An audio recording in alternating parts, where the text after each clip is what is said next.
बिस्मिल्लाहिर्रहमानिर्रहीम। अस्सलाम वालेकुम डियर स्टूडेंट्स। आर्टिकल का टेस्ट 1 है आज और उसकी सॉल्यूशन वीडियो है हमारे पास और ये हमने डिस्कशन करनी है। ऑप्शन नंबर 1 देखिएगा, I saw dash bird in the garden. अब आप ये देखें, इसमें 4 ऑप्शंस हैं, ए, एन, दी और नो आर्टिकल, और तकरीबन सब में यही 4 ऑप्शंस होंगे। इसमें हमने देखना है कि अ बर्ड आएगा, क्योंकि ये कॉमन नाउन है। कॉमन काउंटेबल नाउन के साथ हम ए या एन यूज़ करते हैं, और बा साउंड चूँकि कॉन्सोनेंट साउंड है लिहाजा इसके लिए हम ए यूज़ करेंगे। She is dash excellent teacher. अब यहाँ पर फिर वही बात है, टीचर कॉमन नाउन है हमारे पास, तो हम यहाँ पर एन एक्सीलेंट, क्योंकि वाउल साउंड है इसलिए हम एन एक्सीलेंट यूज़ करेंगे। Dash moon is bright, very bright tonight. Moon जो है वो हेवनली बॉडीज़ में से आता है, लिहाजा यहाँ पर हम डेफिनेट आर्टिकल दी यूज़ करेंगे। जितनी हेवनली बॉडीज़ हैं उनके साथ हम डेफिनेट आर्टिकल लगाते हैं। The sun, the moon, the sky, the clouds, ठीक है, ये सारी चीज़ें जो हैं ये डेफिनेट आर्टिकल लेंगी। He bought dash apple and dash banana. अब इसमें देखिए एप्पल साउंड ऐसी है। अच्छा, इसमें हमने जो पेयर है वो पूरा सिलेक्ट करना है, ठीक है। अब पेयर ऐसा सिलेक्ट करना है कि जिसमें पहले एन हो और उसके बाद ए हो। तो इसमें ए और ए है, यानी ए, उसके बाद एन और ए, उसके बाद ए और एन, बनाना के साथ एन नहीं आ सकता, दी तो किसी सूरत नहीं आएगा, तो एन एप्पल एन अब बनाना, ये वाला जो ऑप्शन है ये ठीक हो जाएगा।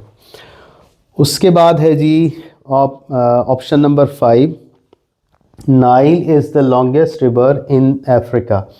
अब अफ्रीका में नाइल जो दरियाओं के नाम होते हैं उनके साथ हम डेफिनेट आर्टिकल यूज़ करते हैं, तो डेफिनेट आर्टिकल यहाँ पर दी जो है सी ऑप्शन वो हमारा ठीक हो जाएगा।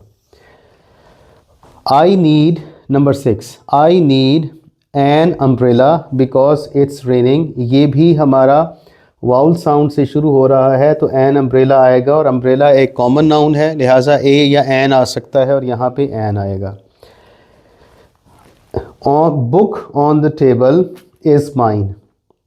यहाँ पे अ बुक ऑन द टेबल नहीं हो सकता, इसलिए कि इसका रेफरेंस डेवलप हो गया है, यहाँ पे रेफरेंस बन गया है। तो यहाँ पे जब रेफरेंस बन जाए किसी भी चीज़ का या आगे उसका हवाला मौजूद हो तो हम डेफिनेट आर्टिकल यूज़ करते हैं। अगर यहाँ पर ऐसा होता कि there was a book on the table, there was a book on the table, तो बुक जो था वो कॉमन नाउन के तौर पे आया था, पहली दफ़ा जिक्र हुआ था। अब यहाँ पे रेफरेंस बना के वो किताब मेरी है, कौन सी किताब? जो किताब टेबल पे है, इसलिए वो जो किताब का हवाला बना है वो द से ज़ाहिर होगा। The book on the table is mine, यहाँ बुक स्पेसिफाइड कर दिया गया। She has dash a dog dash a cat. अब देखें, she has a dog and a cat, इसमें भी हमने पेयर लेना है। शी हैज़ यानी पहला हम पेयर लेंगे, मिसाल के तौर पर ये हम इसे थोड़ा सा दुरुस्त कर लें, ए या एन, और उसके बाद इसको हम लेते हैं जी मिसाल के तौर पर एन और ए, इसको हम दी और ए कर लेते हैं, और ये no article.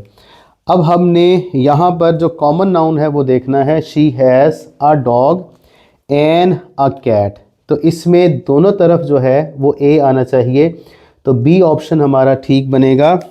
She has a dog and a cat, यानी दोनों तरफ हमारे पास ए आर्टिकल आना चाहिए, इनडेफिनेट आर्टिकल आना चाहिए, तो बी ऑप्शन हमारा ठीक हो जाएगा। 9th MCQs है हमारा। 9th MCQ है हमारा जी, अर्थ रिवॉल्व्स राउंड द सन। अब इसमें भी दोनों तरफ, चूँकि दोनों हेवनली बॉडीज़ हैं, लिहाजा जो दोनों ऑप्शन बनेंगे वो डबल आर्टिकल के साथ बनेंगे, यानी दोनों तरफ दी आना चाहिए। मिसाल के तौर पर यहाँ पर जो ऑप्शन है वो दी होना चाहिए। ये सॉरी, लिखने में थोड़ा मिस्टेक हो गई है, ये दी और ये एन और ए और एन, और ये एन और दी, और उसके बाद नो आर्टिकल। तो यहाँ पर जो हम ऑप्शन देंगे उसमें हमें जो ऑप्शन मिलेगा वो होगा सी ऑप्शन, यानी सी ऑप्शन में दी और दी, क्योंकि ये दोनों हेवनली बॉडीज़ हैं। The earth revolves round the sun.